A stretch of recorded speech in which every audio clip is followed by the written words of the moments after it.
حضرت عبداللہ ابن عمر رضی اللہ تعالیٰ عنہ بیمار ہو گئے، شدید علیل تھے، طبیعت مبارک میں کمزوری آ گئی، کچھ کھانے کو دل نہیں کرتا تھا، گھر والے بار بار کہتے کچھ کھا لیجئے کچھ کھا لیجئے، نہیں کھاتے تھے۔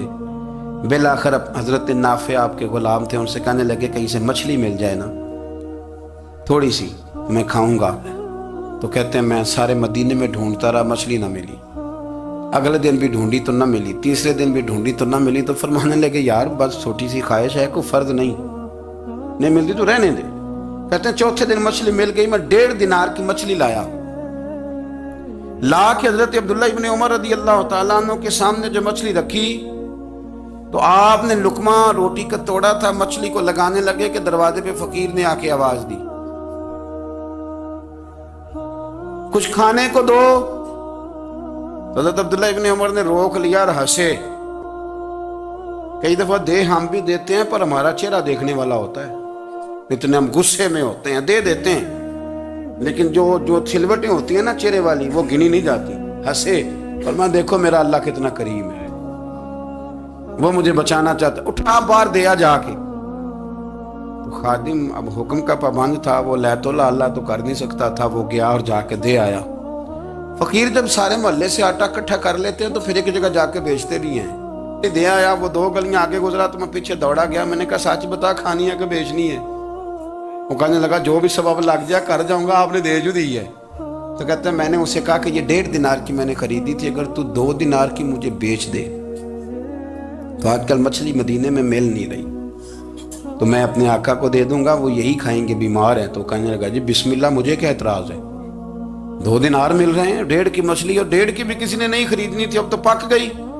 فرماتے میں نے 2 دینار اس کو تھمائے، وہ مچھلی اس سے خریدی، اور خرید کر کے میں لا کے حضرت عبداللہ ابن عمر کے سامنے دوبارہ رکھی۔ تو فرمایا یہ کیسے آ گئی؟ میں نے کہا حضور 1.5 کی خریدی تھی اور پھر فقیر کو دے دی، اب اسی سے میں 2 دینار کی خرید کے لایا ہوں، آپ قبول فرمائیں۔ تو فرمانے لگے تم نے اچھا نہیں کیا، اب اس طرح کرو 2 دینار بھی اسے دے اور مچھلی بھی واپس دے آؤ۔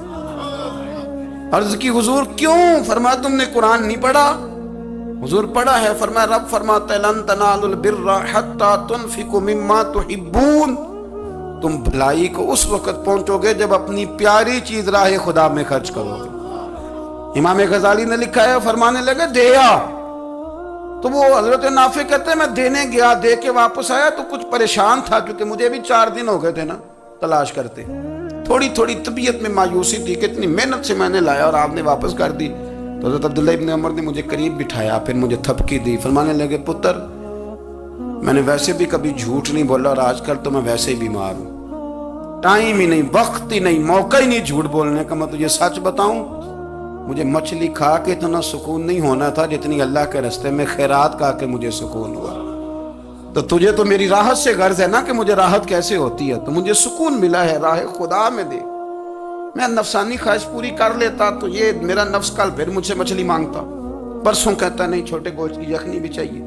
ہم لوگ الجھ گئے ہیں، بہت بڑے قیدی ہیں اپنے آپ کے، بڑے قیدی، سارا دن اپنی خواہشات کی تکمیل میں بھاگے رہتے ہیں، بڑے بڑے سونے نوجوان۔ میں ان پہ تنقید نہیں کرتا، مجھے ان پہ ترس آتا ہے، جب میں رات کے اندھیروں میں انہیں ٹیلی فون لے کے چوکوں میں کھڑے دیکھتا ہوں تو مجھے رحم آتا ہے۔ میں کہتا ہوں دیکھو نفس کی خواہش کے پیچھے یہ کیا مثلاً آخر کیا ہے اس میں، ایک عورت کے پیچھے تباہ کر لیا اپنے آپ کو، یعنی زیادہ سے یہ کوئی مقصود ہے، یہ کوئی مقصد حیات ہے جس کو مقصد بنا لیا ہے؟ میرے عزیز بات کو سمجھ لیں، اتنا خوبصورت آدمی ہے اور اتنا اس کا اونچا قد کاٹ ہے، اور کیا کس کے پیچھے یہ بھاگا ہوا ہے؟